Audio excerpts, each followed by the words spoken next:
The bounce back culture, I think it has always been there. The bounce back motherhood culture has always been there, but obviously now with technology, social media, it is very drastic, and there's so much pressure on women to bounce back quickly.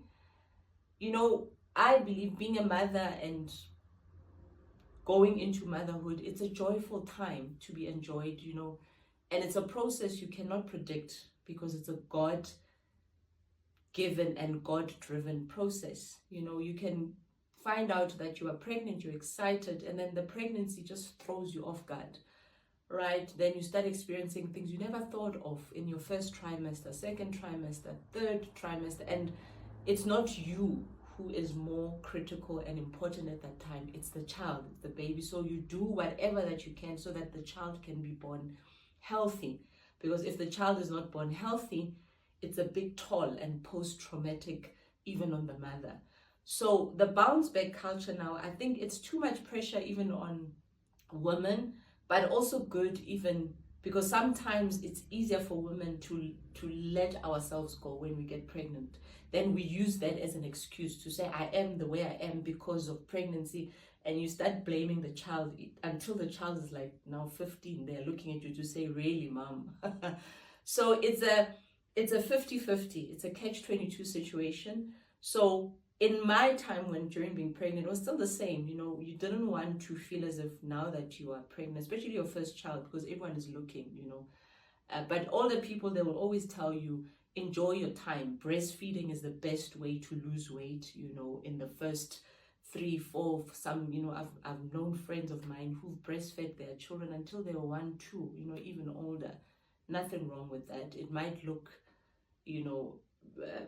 odd to someone else, but for the child and the mother, it's a good bonding session, and it's good for the child, even for the mother as well. So that culture, it's good and well, but I think it becomes dangerous where now, it becomes like a fashion statement where even the joys of being a mother are neglected. You can see that now it's all about this person, their weight gain, how they look, the body, what, and it's not even for them, but it's to prove to other people.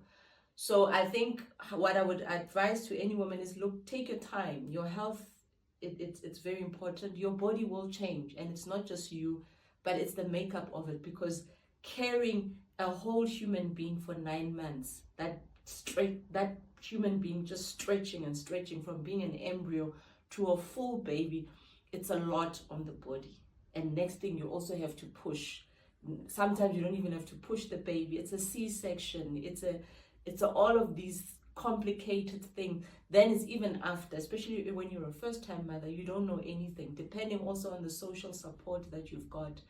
So I would always, my advice to young women, even older who are having, to say, be cognizant, yes, to say, yes, you have gained the weight, you want to lose it, but apply those same principles. What was your BMI before you had the child? What is your history before, and after?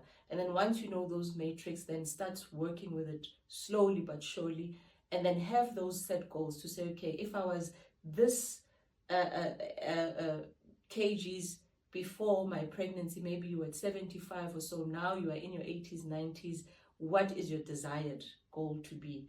And does the time and the lifestyle allow you after the baby? Do you have the resources? Do you have the time? Do you have the finances? Do you have the support to do it?